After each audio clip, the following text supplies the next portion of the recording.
Eu diria que tem algumas características que eu observo, pelo menos nos desenvolvedores brasileiros. Eu digo porque eu tô sempre muito perto, procuro pelo menos estar, né, o máximo que eu posso dos associados, mas eu noto o quanto todo mundo é muito adepto a explorar coisas. E eu acho isso muito legal. Sim. É uma indústria que não tem medo de, tipo, vamos reavaliar os conceitos e ver pra onde que a gente vai a partir daqui. Claro. Que eu acho que é uma coisa muito válida.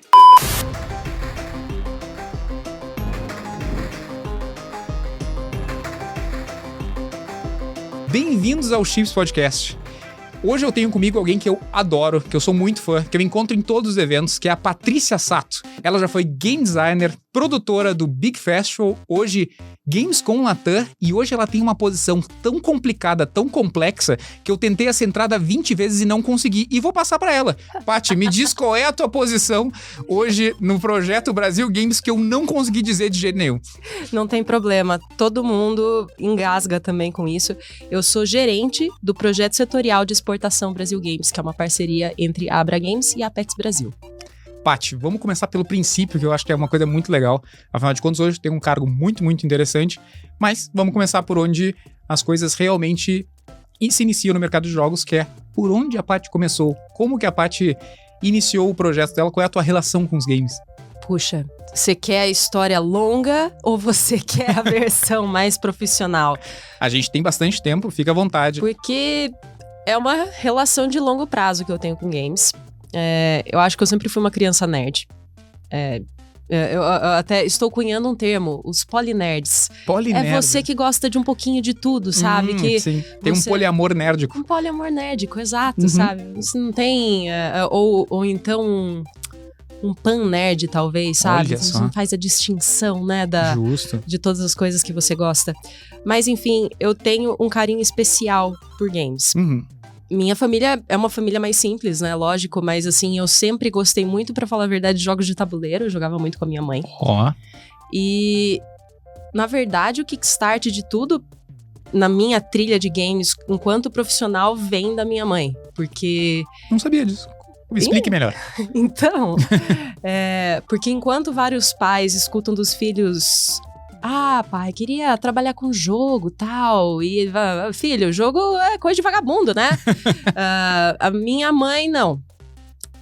Ela via as coisas que eu fazia, por exemplo, na escola, porque eu era criança esquisita, que a professora pediu uma resenha de livro, e eu trazia um jogo de tabuleiro de Iracema. Olha. Porque sim. Claro. Porque eu tinha essa vontade de fazer jogos, especificamente tabuleiro. E a minha mãe meio que foi vendo isso e ela achou o curso de design de jogos pela EMB Morumbi e ela falou, por que você não tenta isso aqui? Sério? Sério. Em que ano? Foi 2000 e... Eu entrei em 2010. 2010. E assim... Eu acho que foi super arriscado da parte dela, porque a faculdade de design de jogos não é barata. Eu já não achava na época, agora Sim. tá muito pior. Não, era absurdo. A gente sabe que é um setor que ele exige um ponto de vista de privilégio, né? Quando a gente fala de capacitação, de aprendizado, de academia. Mas minha mãe meio que ela quis tomar esse risco, ela achava que valia a pena. Eu acho que se pagou. Sim, total, poxa, olha o que é a Paty hoje. Mãe, tu não foi a única, viu? A minha mãe também me ligou e disse, meu filho, surgiu uma faculdade de jogos aqui na Unicinos em 2004. E disse, quem sabe tu não faz isso aí, parece ser a tua cara. Não é? Tipo, vem muito dessas mães, assim, acreditando em investimentos de risco, né? Nossa, esse principalmente, a minha família é toda do direito, disse, da onde que alguém vai pensar disso? Não. Então. Não, mas olha só, minha mãe é escrevente do fórum. A tua mãe também é do direito. Então vai ver aí que tá a coisa. As famílias que ficam no direito eventualmente descobrem, vamos mandar pra outro setor. Chega, né? Vamos fazer outra coisa. Boa. E foi isso, começou, fui pra faculdade. E é engraçado, né? Porque na época que eu entrei, o curso da EMB era muito interessante, porque o primeiro semestre destruía todo mundo. Porque a maioria das pessoas entra querendo fazer jogos digitais. Sim. E você entra com aquela vontade, eu vou fazer meu God of War, eu vou fazer meu Assassin's Creed. Sim. E o primeiro semestre, eles tinham esses mini TCCs, acho que eles existem até hoje, até eles chamavam Projeto de semestral. Projeto semestral, ele Isso. chamava interdisciplinar, né? O Inter. E o primeiro era um tabuleiro. Então, você imagine a frustração das pessoas que entravam no primeiro semestre e eu lá, é o que eu sei! Porque eu não programava. Sim. Na época, até, eu me via mais como artista. Eu Entendi. desenhava. E isso também não se pagou, porque eu acho que a quantidade de esforço que eu tinha que fazer para suprir a falta de talento não valia a pena, mas eu passei, conheci muita gente legal lá, muita gente aí que constituiu, assim, os meus amigos mais próximos de hoje, as minhas relações mais próximas, e a gente foi evoluindo, e daí chegou a hora de entrar no mercado. Sim. E aí que a história complica. O que acontece lá imagino que em 2014, 2015? 2014. Que por incrível que pareça, eu não repeti nada na faculdade de games, que também era um acontecimento... Eu também, por incrível que pareça. Por isso que eu acabei chegando como o primeiro formado, eu sou o primeiro formado em games no Brasil. Olha só!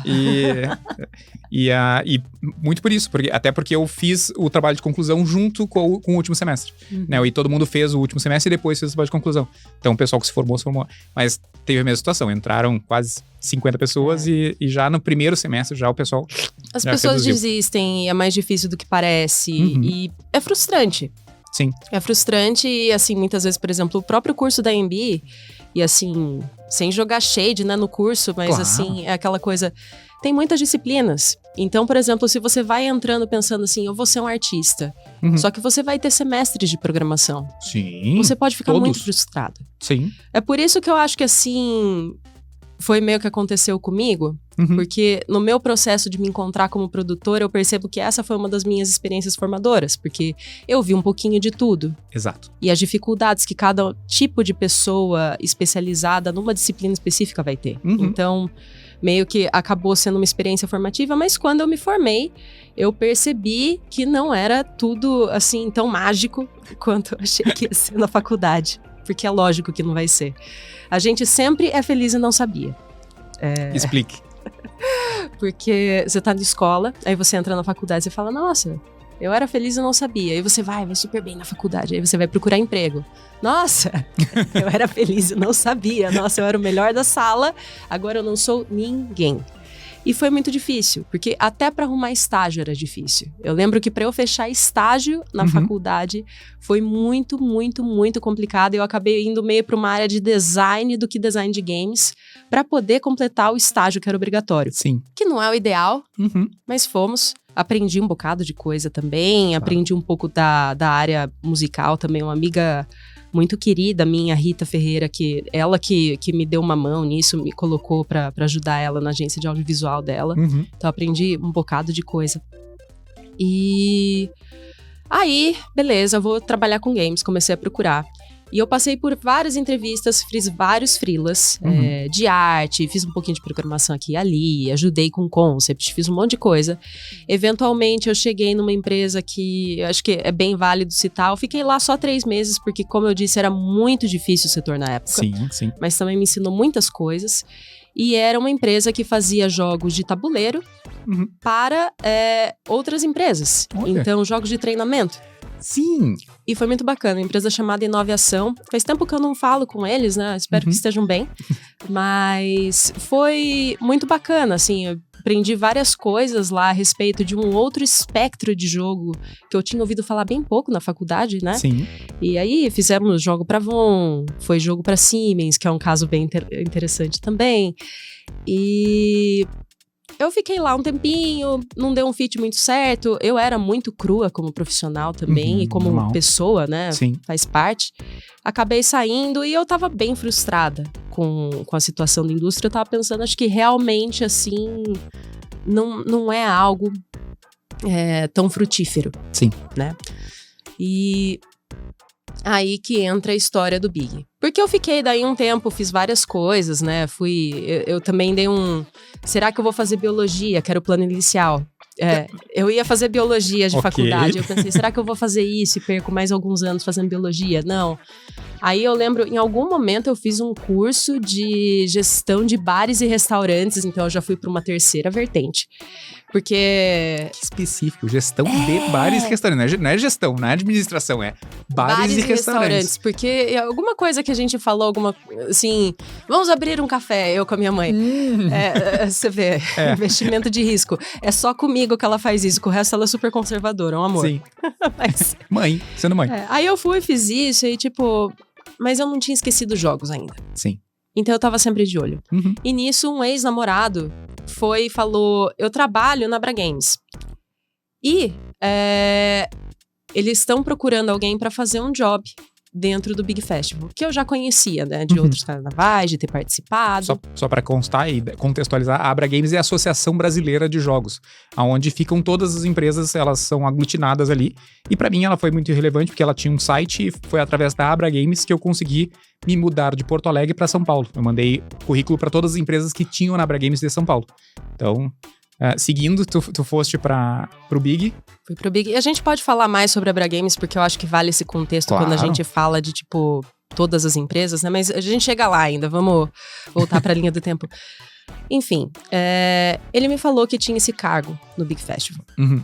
Que também é um evento que sempre... O festival em si é muito importante pra mim, mas o evento que hoje é a Gamescom Latam é muito importante pra mim, como pessoa, como profissional. Me ensinou muito e, assim...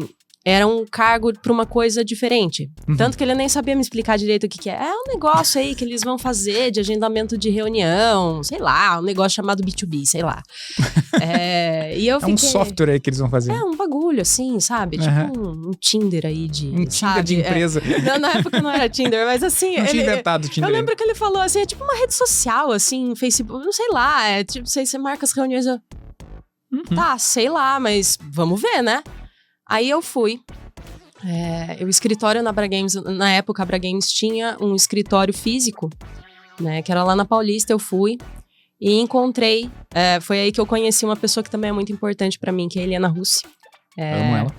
Minha mentora, a antiga gerente do projeto, o qual assumiu o manto, né? Uhum. E eu lembro, eu encontrei a Eliana ali no cafezinho debaixo do prédio que ficava o escritório. E a gente teve uma conversa muito, assim, de abrir cabeça. Ela foi, me explicou a trajetória dela, o que ela fazia com a Bra Games, com o projeto. Eu nem entendi o que era a Bra Games e o que é o projeto. Então, assim, para as pessoas que falam para mim, Paty, eu não entendo qual é a diferença entre a Bra Games e o projeto. Eu entendo. Eu entendi. É difícil, a gente chega lá, mas... Ela foi falando as coisas pra mim, como se fazia negócios na indústria de games, e eu nunca tinha parado pra pensar nesse aspecto. Uhum. Que eu acho que é uma das coisas que mais me transformou como profissional, entender que fazer jogo é tipo 40% do esforço. Os outros 60% é você vender e você cuidar de retenção e todo o resto, e tem a parte financiar, da empresa. A gestão de empresa em si, né? Tem toda uma parte de negócios que eu não fazia nem ideia. E ela tava me falando disso e eu fui ficando meio... A palavra que eu quero falar é obcecada. Uhum. A medo de parecer uma louca. Mas eu fiquei, caramba, eu quero fazer o que essa mulher faz. E eu fui, falei bastante com ela, falei das coisas que eu fazia. E, assim, era muito diferente das coisas que eu já tinha feito. Então eu tava até pensando, talvez eu não seja a melhor pessoa, mas eu fiquei empolgada. Perfeito. E por algum motivo a Eliana gostou de mim. Então... Não é difícil, né? A Eliana tem um olho muito bom, assim. Acho que se tem uma habilidade que ela tem é de bater o olho e encontrar pessoas muito boas. Ela tem esse superpoder dela é incrível.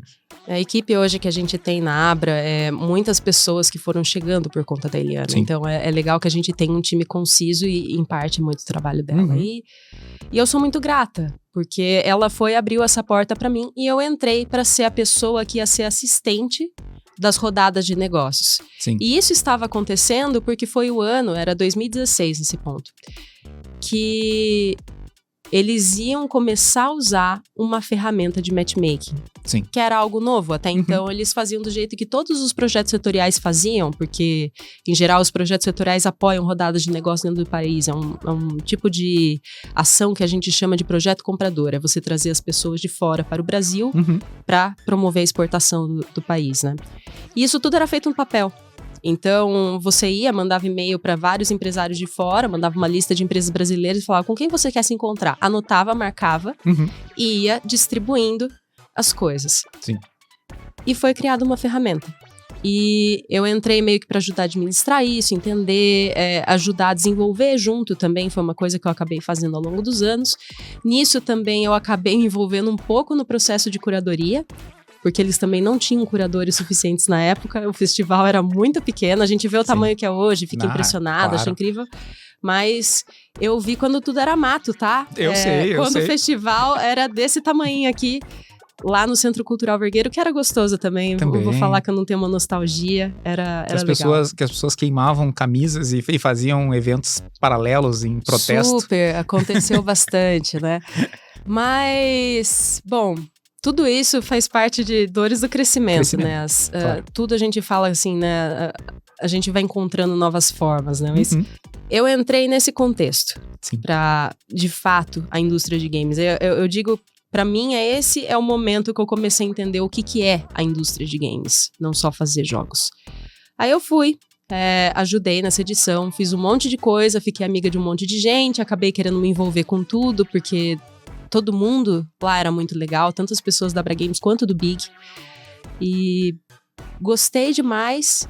A hora que acabou, eu tava até de coração partido, né? E pensando, nossa, acabou o sonho aqui, vamos ver. Mas peguei uns contatos, vamos ver o que vai acontecer. E aí, a Eliana me liga.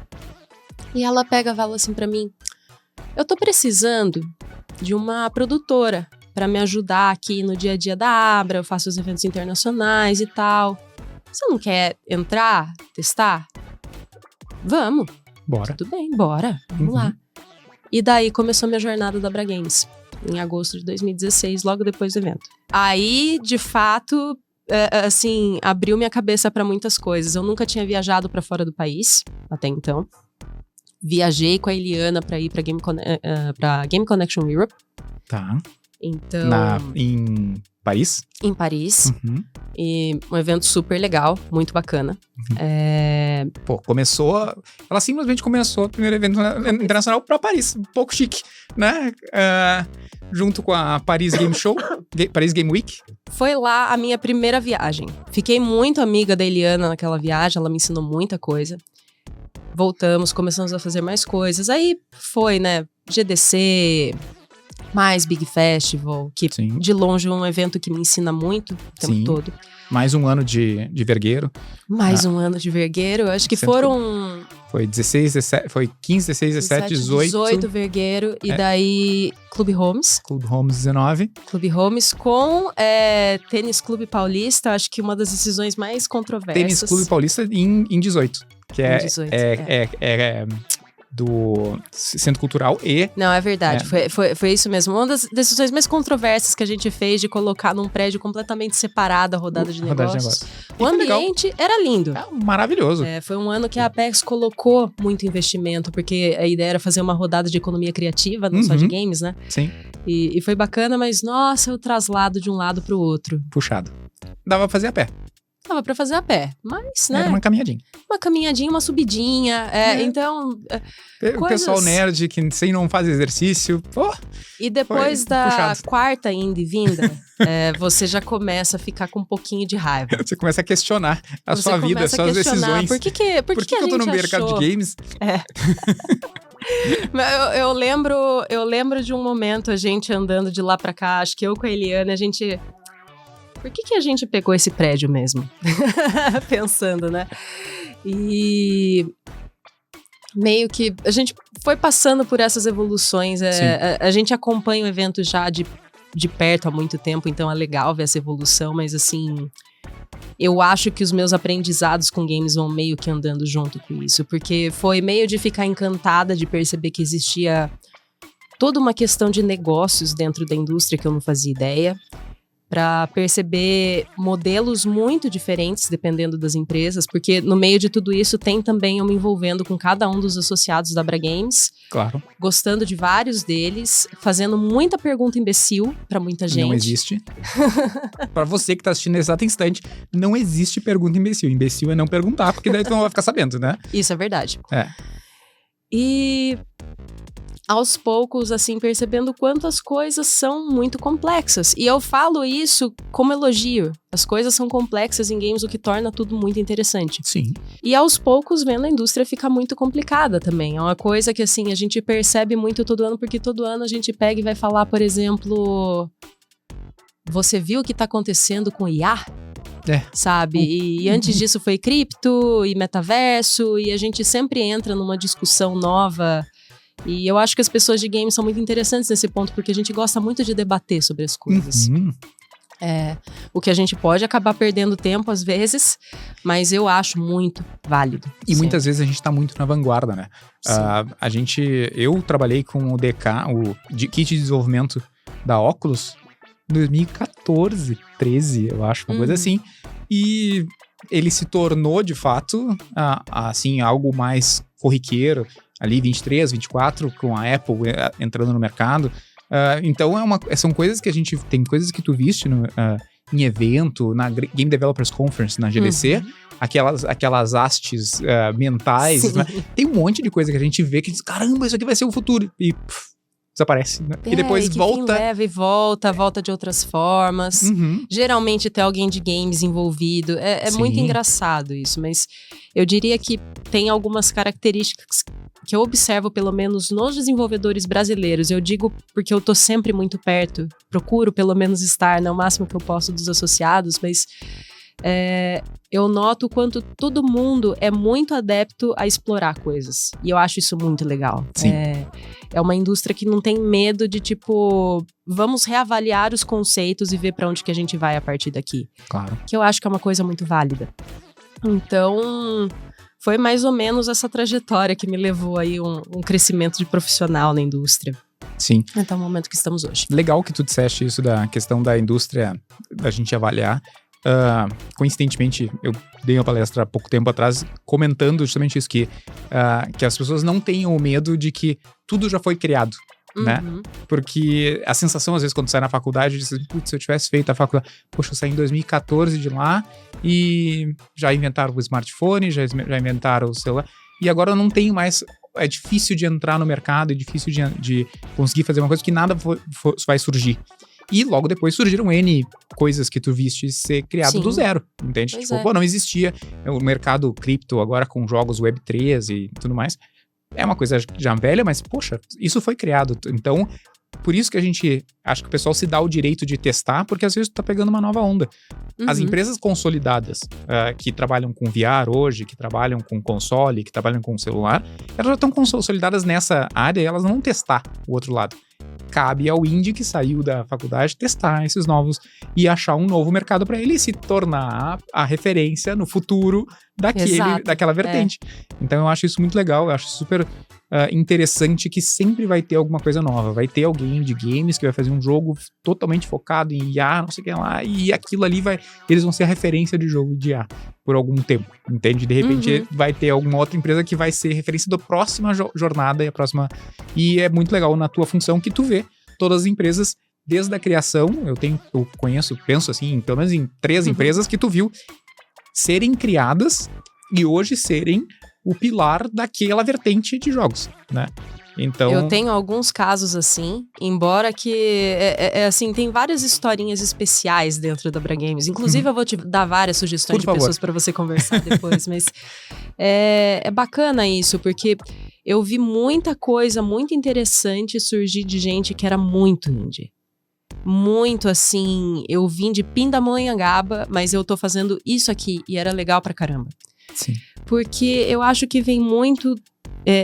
a questão quando a gente fala de movimento indie, eu vejo muito essa liberdade de você poder explorar coisas novas e tentar torná-las suas, ou pelo menos tentar guiar, por exemplo. A gente tem muito debate hoje sobre IA, né? Eu também sou uma pessoa muito cheia de paradoxos, assim, quando eu vou discutir as coisas, né? Por um lado, eu acho incrível a tecnologia, por outro, eu também tenho receio de como isso afeta os profissionais, mas eu tenho um lado otimista também que é pensar que a gente tem que tentar domar essa tecnologia para que ela se torne algo saudável, uma ferramenta para nós e não alguma coisa que funcione em detrimento. E eu acho interessante ver quem consegue de fato fazer isso. E eu fico feliz de estar numa posição que eu posso ajudar essas pessoas. Sim. Porque o meu trabalho hoje não é desenvolver jogos, né? Ao menos assim, definir um modelo para um jogo, não é nada disso. O meu trabalho é um só. É promover o Brasil, as empresas brasileiras de games, os jogos brasileiros e os serviços brasileiros também para jogos lá fora. Legal. E aí é bacana, né? Porque quando o produto é bom, ele se vende sozinho, né? Mas... Por isso que tu tem que fazer muito trabalho na indústria de games. Entendi, agora entendi o gancho que ela quis criar, né? Não, mas... a gente enquanto Brasil, né? Eu acho que a gente também tem aquela coisa assim, meio a síndrome de ser um underdog, né? Sempre. E eu fui também vendo aos poucos esse paradigma mudar em mim, à medida que eu ia participando das feiras, e às vezes sentir assim, nossa, ninguém presta atenção na gente. E eu sabendo e ficando de coração partido, porque eu sabia que tinha aquele projeto ali no stand que eu apoiava muito e gostava muito, e via que a pessoa saía das reuniões assim com uma cara derrotada. Entendo. E aos poucos, vendo essas empresas crescerem e marcando muita coisa e passando correndo no stand falando, Paty, eu vim deixar aqui o meu negócio, não sei o que, eu tenho que ir pro Marriott fazer uma reunião, não sei o que. E e você fica, nossa. Só a gente sabe o quanto a gente corre, né, lá fora. Só a gente sabe. E vai de hotel para hotel, para hotel, para hotel, de reunião em reunião. Queria que todo mundo comprasse um podômetro antes de ir pros eventos, assim, só pra ver o quanto a gente gasta o pé. Eu tenho isso, não um podômetro, mas eu tenho no celular, eu marco isso.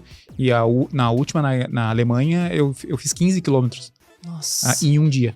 Jesus Cristo, é muito. É muita coisa. Teve uma Talk Game Show que eu andei 50 mil passos num dia, foi horrível. Eu acabei o dia destruída, mas... Enfim, a gente faz muito isso, né, de ficar indo pra lá e pra cá. Teve um evento que mudou muito também a minha visão desse paradigma de indústria, que foi a XGS. A XGS é External Development Summit. Para quem não sabe, é o único evento do mundo que é focado em External Development. Sim, para quem faz trabalho para outros. Né? Exato, é você pegar um pedacinho do jogo, né, e desenvolver para uma empresa maior que não tem braço ou o recurso ou o tempo para fazer aquilo, então assim... Acho que o nosso melhor exemplo é a Cocu, que trabalhou no Horizon Zero Dawn, que é um jogo super famoso, e ela fez a parte artística através da XEX. Exatamente. E é um evento muito interessante, primeiro porque ele é muito exclusivo, é um evento muito diferente dos que a gente geralmente faz, e ele tem uma cara mais séria. Sabe? A GDC é descoladona, o Big é descoladão, a XGS não, você ainda vai num business casual, mas você sente assim que as pessoas são um pouco mais elegantinhas ali. Interessante, gosto. A primeira vez que eu fui, eu tava assim bem... Eu acho que eu não tô preparada pra estar nesse local, assim. Essas pessoas estão muito executivas aqui pra mim e eu tô vindo muito do chão de feira. Mas eu fui e falei, ok, vamos aprender o que tá acontecendo aqui nesse evento. E é muito interessante, porque a XGS é um evento que é frequentado pelas nossas empresas mais maduras. Sim. Então, eu aprendo muito quando eu viajo, né? Porque os associados gostam de me falar o que está acontecendo, e nisso eu vou aprendendo várias coisas. E eu tive essa experiência de ver, assim, algumas empresas sendo muito bem aceitas lá na feira, e vários amigos, e tinham todos os contatos, para ver algumas empresas mais novas indo ao evento e, assim, passando algumas dificuldades, mas conseguindo fechar coisas boas. Para agora, um momento em que eu tenho várias empresas pequenas que já estão chegando nesse estágio de que elas já têm os contatos também, e elas já sabem, e elas já chegam com a agenda pronta. E de ver 2 pesquisas da XGS falando que o Brasil é o país que mais cresce nesse setor. Sim. Tá muito favorável, né, nesse momento. Muito favorável, porque a gente tem muito talento no Brasil. Sim. E a parte de External Development é um jeito que... É um segmento que eu acho que ele demonstra bem esse tipo de talento sendo explorado. E também um sistema de qualificação, né, de certa forma. Porque, afinal de contas, tu tem as pessoas que, como quem tá entrando no mercado e pode fazer parte daquele time, tu tem as pessoas senior. Quando tu tem um work for hire, um trabalho externo, tu tem normalmente uma pessoa mais experiente que vai encabeçar o projeto e vai terceirizar, não terceirizar, mas também vai ter pessoas mais júniores acompanhando o processo. Então ali, tu também vai sedimentar uma indústria que vai aprender como é que se faz uma arte para um AAA, para um jogo do tamanho de um God of War, dos jogos gigantes, né? Tipo, poxa, agora eu entendi. Não é fazer o teu joguinho, nada contra os jogos menores aqui do Brasil. Trabalhei em vários jogos pequenos, mas quando tu tem uma estrutura maior, tu tem 100 pessoas, 200 pessoas trabalhando dentro daquele projeto e tem muitas frentes e muitas necessidades e muito tipo de reunião diferente com pessoas do mundo inteiro, ali tu tá te qualificando de fato. Tu tá dizendo, putz, eu tô falando com um cara que tá na Ucrânia, que tá vendo a parte de game design, tô falando com um cara que tá na Alemanha, que tá vendo a parte de marketing, tá falando com um cara que tá na Polônia, que tá vendo a parte de técnica. Eu disse, caramba! E daí tu junta tudo isso aí num grande... uma colcha de retalhos, né, e aprende com todo mundo, entende como é que cada um passa o seu perrengue. Eu acho isso incrível e eu acho que é por onde se fomenta uma indústria, de fato. Com certeza, porque um dos princípios também que a gente vê em External Development é essa troca de conhecimento que você recebe de uma empresa que é muito maior que a sua. Sim. Tanto que, assim, durante a pandemia, né, eu gosto muito de ver, assim, esses efeitos que a gente tem enquanto brasileiros. Eu sou muito otimista quando eu falo da indústria. Com muitas coisas da minha vida eu não sou, mas com a indústria eu sou muito. Porque eu vejo, e eu notei muito isso após a pandemia, como às vezes a gente vai para fora do país e as pessoas falam quase num clima apocalíptico. Sim.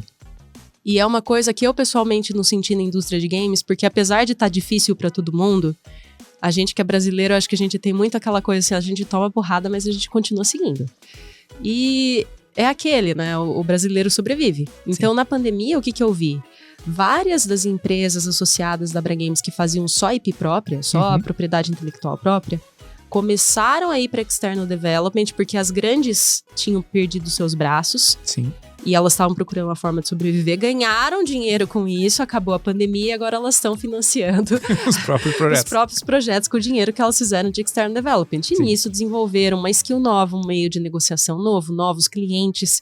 Então, assim, é muito sobre essa questão de você aproveitar as oportunidades. E até os desafios que você tem podem se tornar oportunidades. Sim, se você explorar da forma correta. Não, acho que isso é incrível e é um processo natural, né? Porque, afinal de contas, essas empresas que fazem uso desse External Development, como tu disseste, elas barateiam o processo, porque a indústria toda está sendo, de certa forma, exprimida nessa volta da pandemia. E a gente acaba aprendendo porque tem muita gente que está acostumado a trabalhar na Alemanha, a trabalhar na Europa em geral, trabalha num horário específico, trabalha menos horas e acaba não tendo, às vezes, até tanta paixão pelo processo quanto a gente tem, que é uma coisa, às vezes, boba. Mas tem muito desenvolvedor brasileiro que tu vê sempre uma paixão, né? Eu tô fazendo e eu tô trabalhando finalmente. Pra gente poder tocar e estar presente naquele grande projeto. Para as pessoas que estão nos Estados Unidos, na Europa, no Canadá e no Japão, eles já nasceram ali. Para eles putz, olha só, agora esse projeto aqui, tem que fazer o 19º jogo de futebol da mesma franquia. Que saco isso. Tem que acordar de manhã para fazer isso. E daí... Talvez eu deveria ter feito direito. Exato. Putz, bem que tinha que ter ouvido a minha mãe e não tá aqui nesse trabalho desse deus aí, esse cara que luta contra os deuses aqui. E a gente tá no 100º jogo igual. Ou então o cara que vai pro passado lá e vira assassino de negócio. Vemos de novo nesse projeto. Que saco isso, né? Mãe, realmente tinha que ter feito medicina. Devia ter feito medicina. Exato. Porque afinal de contas, ele trabalhando como produtor, muitas vezes, ou como programador, ele vai ganhar menos do que o cara que fez medicina e a diferença não vai ser tão grande, entende? Entre fazer um e outro. Diferente daqui, que a gente vai ganhar infinitamente menos do cara que fez medicina e a gente vai ter uma felicidade infinitamente maior de dizer, eu trabalhei nesse projeto. Nesse jogo, olha, aqui mãe, é meu. Eu fiz aqui, tá vendo esse balde? Eu tenho uma amiga minha que trabalhou e fez um balde num jogo. E ele passava, tipo, pulando, olhando pro chão, assim, pulando. Isso em 2002, procurando o balde, que era um prop. Meu balde, eu achei um balde. Ele achou o balde dele lá e ela achou o balde dela e ficou bem feliz. E isso é que importa, entende? Tipo, É isso que importa. É o balde dela, entende? Tipo, tá na grande franquia. Trabalhei, tá lá nos créditos, entende? Quem que fez? Fez um balde, não importa. Ninguém sabe que é um balde. Tá lá nos créditos. Entende? Então é isso. Não, mas é mesmo. E eu gosto muito das características. Eu acho que é por isso que eu boto muito empenho no que eu faço na Abra. Até às vezes ao ponto de ser um pouco exagerado, mas é porque não tem como você não se contagiar quando você vê esse tipo de pessoa ficando louca porque fez um balde. Exato. Ou porque finalmente tá publicando o próprio jogo sozinho. Sim. Na cara, na coragem, e tá dando certo. E, meu Deus, por que tá dando certo? Cara, porque tu é bom. Sim. Teu jogo é bom. Em 2024 a gente viu muito isso, né? Muito. A quantidade de jogos que a gente viu que a gente sabia que ia dar bom, mas deu muito mais e teve muito mais buzz. Então a gente tá chegando nesse ponto. Cada ano que passa eu tenho notado que a gente tem batido na porta com muito mais força cada vez mais. Muito mais forte. Quase chutando a porta às vezes. Exato, né? Exato. Mas é muito da nova... A gente tá muito empolgado para os próximos 2 anos, né? Dentro da Abra. E é muito uma coisa que eu também tô muito empolgada, porque a gente tá seguindo esse hype. A gente tá meio na onda de ver, uau, né? E tá todo mundo olhando pra gente. Sim. É uma coisa que aconteceu muito esse ano. Sim. De a gente chegar nos eventos e as pessoas... aqui que é o famoso stand brasileiro. Então, é aqui que tem aqueles 1000 estúdios, sabe? Esse mesmo. E é muito legal ver as pessoas com essa sede de Brasil, dos nossos jogos, das nossas equipes. E eu fico muito animada com isso. Então, muito do empenho é por conta desse tipo de coisa, mas... É sempre muito bom encontrar as pessoas. Empenho também teu. Eu sei que em 2024 tu fizeste todo um tour pelo Brasil no final do ano e passou de cidade em cidade, conversou por um, pegou pela mão e disse assim, meu filho, o que você quer? O que que tá acontecendo? Qual é a dorzinha que você aí em Pindamonhangaba tá sentindo? Entende? O que você vai fazer? Então... não fui pra Pinda ainda, cara. Tô devendo, porque assim, tem que representar o interior do país, né, pô? Com certeza. Mas a gente vai chegar lá. Foi um tour incrível. Eu sei que tu não dormiu muitas noites e... Teve uma noite que foi voltando de tua terra, né? De Porto Alegre. Voltando de Porto Alegre, pegando avião da base aérea, que foi da hora. Foi bem legal. Não podia... Como é que era? Vocês não podem... Essa história é ótima. Não, descendo, né? O avião vai, pousa na base aérea de Canoas, né? E aí o capitão vai, pega... Chegamos a Canoas, vou informar vocês que vocês vão descer da aeronave, em fila ordenada, direto pro ônibus. Ninguém tira o celular, ninguém filma, ninguém sai da fila. Não será permitido que vocês andem pela base aérea. Não haverá segundo aviso. E foi maravilhoso. Descer do avião, assim, tipo, naquelas faixinhas, né?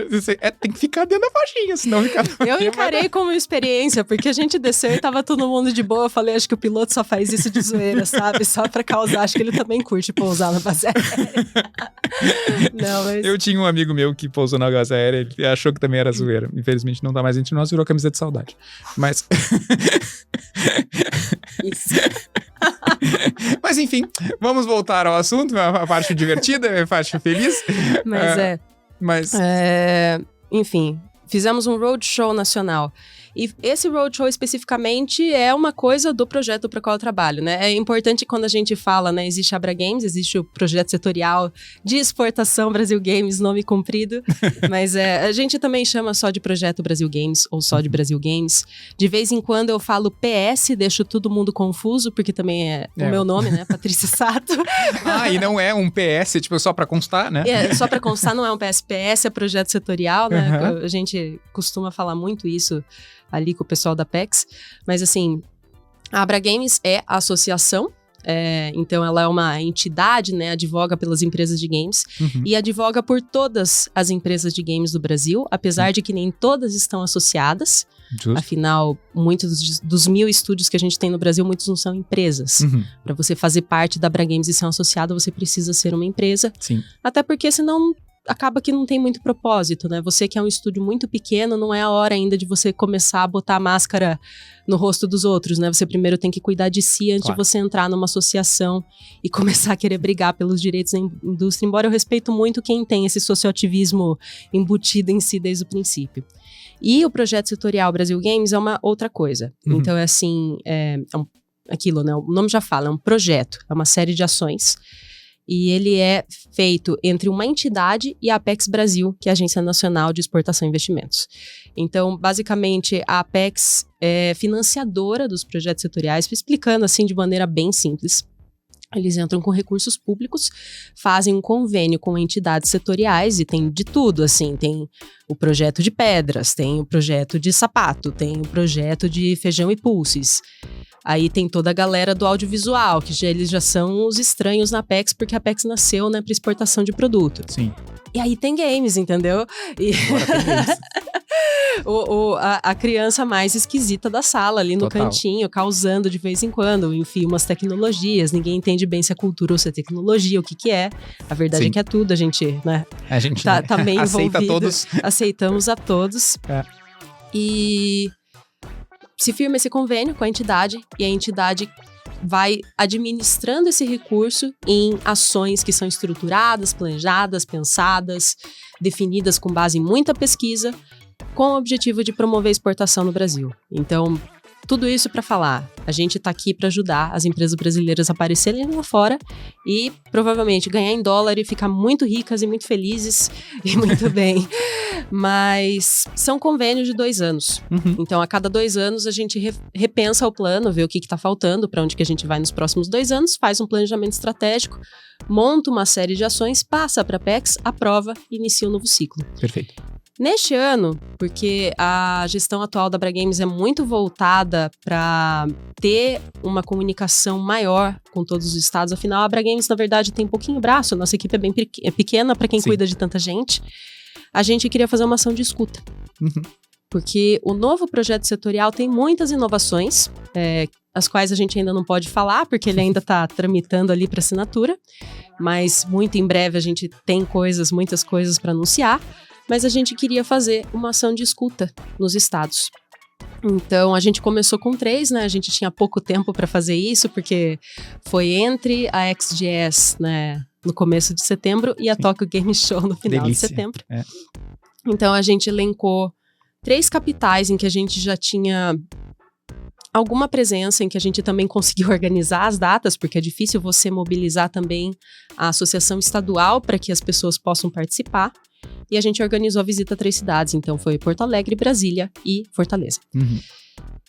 E foi muito bacana, porque, assim, a gente tinha um objetivo muito específico, que era falar sobre um dos nossos projetos, que é uma aceleradora internacional de games. Internacional porque ela foca em exportação. É o nosso projeto junto com a Apex, portanto, tem que focar em exportação.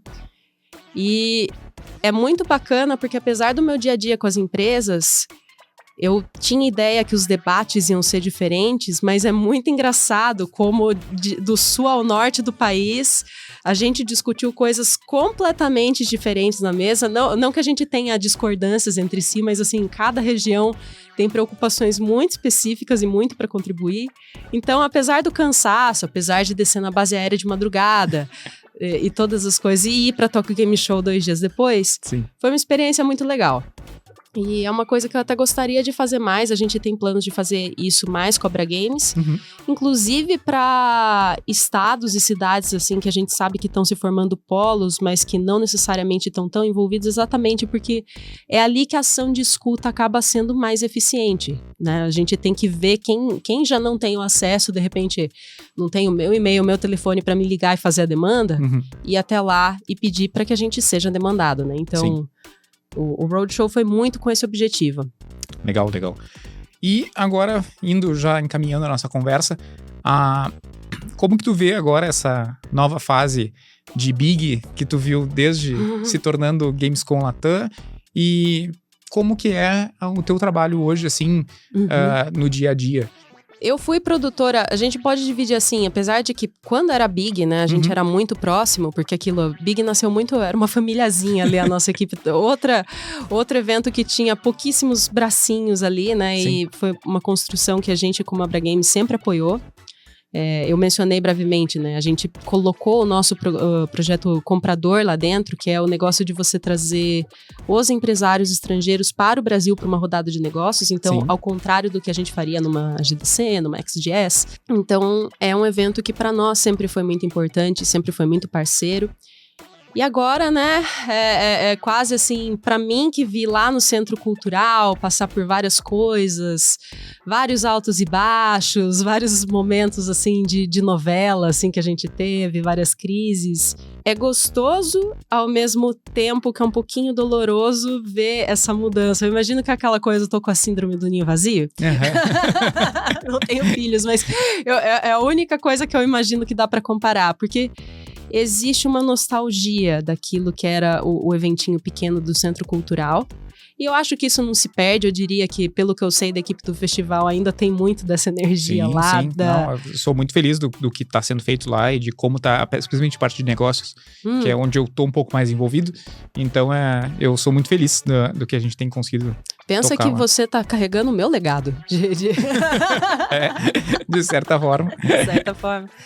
Mas é bacana ver isso. Eu fico feliz de ver que o festival ainda tá muito em pé, assim. Teve muita gente que tava preocupado, né, na questão do evento ter ganhado uma posição B2C maior. Eu não vejo isso como um problema. Eu acho que é importante a gente fazer isso, especialmente se a gente conseguir direcionar esse palco B2C para que a gente tenha mais consumidores de jogos brasileiros no Brasil, que Exato. é uma coisa que eu acho que a gente falha muito ainda. Sim. Mas também pela celebração dos jogos indie. Eu gosto muito, muito do festival em si. É uma coisa que eu aprecio muito, assim. Eu nunca esqueci minha época de curadora do Big, de ver várias coisas e ter que debater. Ai, mas esse aqui tá tão legal. Ai, mas será que esse aqui não tá melhor? Ai, mas não dá pra botar todos. E não sei o quê. Que bom que hoje cabe 100 jogos lá. Eu lembro que sacrifício que era escolher 30. Sim. Muito difícil. E... lógico, né, tem dores do crescimento, o evento hoje é muito maior, tem muito mais sócios, né, então as nossas dinâmicas mudam, né. Embora a Abra Games continue parceira da área de negócios, a gente ainda tem o projeto comprador lá dentro, nós trazemos 40 convidados internacionais todos os anos, fazemos toda a logística e a gente também ajuda a promover o trabalho dos brasileiros com esses compradores, então assim, a gente continua muito próximo, mas tem algumas mudanças na relação. Para nós, continua um mercado essencial, porque é uma das portas de entrada que a gente tem se você é um desenvolvedor brasileiro. Então, você estava falando, né, a princípio, se eu quero ser um desenvolvedor, para onde que eu vou, o que eu faço, né? Eu diria que uma boa porta de entrada é você começar a ir nos eventos que estão mais perto de você. Tem vários eventos regionais e assim, lógico, Games com Latam é incrível, o Big Festival é uma ótima porta de entrada se você quer começar a entrar em festival, mas se você não sente que é isso ainda, você tá com o pé frio, tem festival em Pinda, cara, entendeu?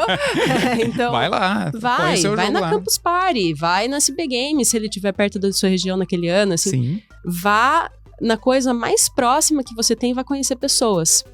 Legal que tu disseste, vai na SB Games, porque a minha vida mudou por causa da SB Games. Em 2007, aconteceu em São Leopoldo, que era justamente onde era a minha faculdade, e ali foi onde eu conheci o Mike, conheci a Sarah Stock, que é pessoal do PlayStation, que até não tá mais lá, mas só fora o Mike. E realmente foi o clique que eu precisava, assim, pra daí, é isso aqui, vamos lá. Opa, vamos lá. Vamos lá, tô preciso desse... Eu já tava formado, tinha recém-formado, mas tá meio, tipo... com aquele sentimento de tipo, putz, formei e agora o que eu faço da minha vida, né? E daí clicou. A única diferença que eu tenho é que eu não trocaria hoje por ontem em nenhum momento da minha vida. Assim, tipo, eu sempre é melhor. Eu sou grato por estar aqui foi e estar gravando aqui na Rede Geek e fui muito feliz quando eu entrei na faculdade, estava na faculdade de jogos, porque foi muito melhor que estar na ciência da computação, e fui muito feliz quando estava na ciência da computação, foi muito melhor que estar na escola, e fui muito feliz quando estar no segundo grau, porque foi muito melhor que estar no primeiro grau. No caso, ensino fundamental e ensino médio, para vocês que são mais jovens, né? Então, é uma felicidade de estar aqui e estar fazendo esse projeto e poder conversar e ver as pessoas que eu amo tanto e que fizeram parte da minha carreira, da minha vida, né? E, por fim, né, obrigado por estar aqui. Para quem quiser te encontrar, e uma última dica para quem quiser seguir os passos da Paty, o que tu recomenda? Para seguir os meus passos, tem que vir buscar minha cabeça, né? Porque a única pessoa que faz o que eu faço no Brasil sou eu. Sim. Não, mas eu tô brincando. Tem, com certeza, assim, se alguém um dia quer trabalhar, porque é aquilo, eu não faço jogos, eu ajudo a promover a indústria. Mas se você sente que, tipo, você é uma pessoa que você trabalharia bem nessa questão de relações públicas, né? Políticas públicas também, e promovendo uma indústria, um jeito é você procurar a sua associação estadual, ou mesmo a Abra Games, e ver, de repente, como que você pode contribuir. Sim. Mas eu diria que para qualquer coisa, assim, na indústria de games, uma coisa que eu sinto que falta é vá nos lugares conhecer as pessoas. Eu queria poder dizer para mais gente que, assim, tá tudo bem se você acha que você não tá pronto ainda. Ninguém espera que você esteja com tudo. Mas vá conhecer as pessoas. Tem muita gente para compartilhar. Eu não seria quem eu sou se eu não tivesse conhecido várias pessoas da minha vida, incluindo você mesmo, Chips. Eu só trabalho aqui, não tem nada a ver com isso. Mas é muito verdade, porque é assim... Se eu tenho algum conhecimento, alguma coisa hoje que eu posso contribuir, vem dessas inúmeras experiências que compartilhei com os outros e pude ver da história delas para poder usar isso de base e ajudar outros. Então, assim, meu pedido para as pessoas é isso: vá conversar. Ou venha conversar comigo mesmo. A Abra Games está sempre de portas abertas. E como as pessoas fazem para conversar contigo? Onde que elas te encontram nas redes sociais? Nas redes sociais, aí é fogo, porque eu sou... Desculpa, no LinkedIn ou como as pessoas entram em contato com a Paty? Eu prefiro que seja por e-mail, fala a verdade. Eu sou horrível de mídia social, eu preciso ser melhor, gente. Eu admito, faço meia culpa que eu sou péssima de mídia social. Mande para a caixa postal. Qual é a carta que a pessoa vai mandar escrito em próprio punho? Mande em carta, né? Não, imagina.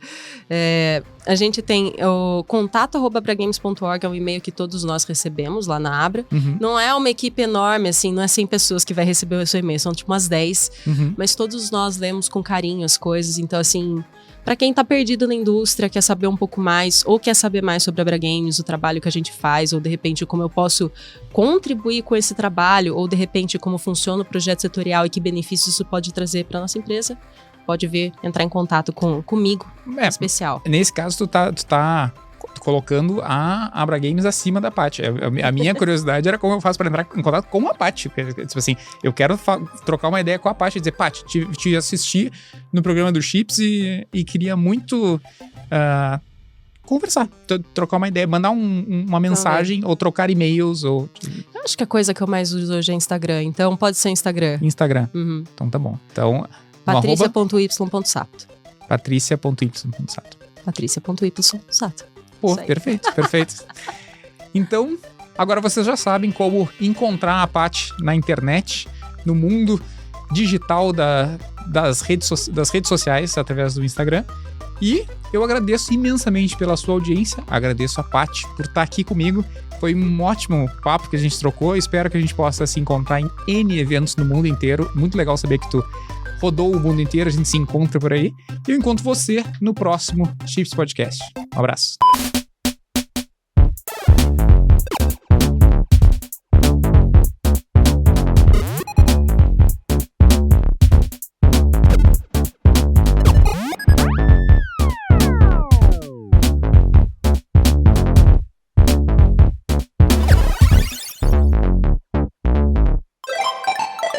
Rede Geek.